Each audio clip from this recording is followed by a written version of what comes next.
একদিকে উত্তরবঙ্গের নদীগুলি তুলে ফেঁপে উঠেছে, নদীর জল ঢাকা নদীর ভাঙা বাঁধ দিয়ে গ্রামে প্রবেশ করে প্লাবিত করেছে। তার উপর মান্থার প্রভাব অনেকটাই জনমগ্ন করেছে গ্রামকে। প্রশাসনের তরফে নির্দেশিকা জারি করে উচ্চস্তরে নিয়ে যাওয়া হচ্ছে সবাইকে। তবে অনেকেই রেল লাইনের মাঝে ঝুঁকিপূর্ণভাবে রয়েছে।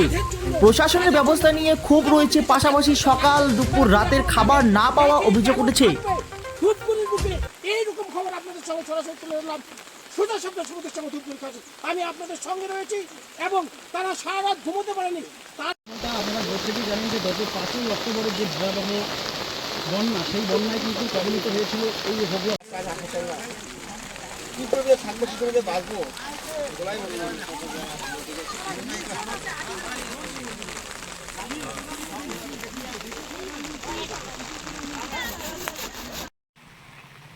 বলে বাড়তেছে মানে নদীতে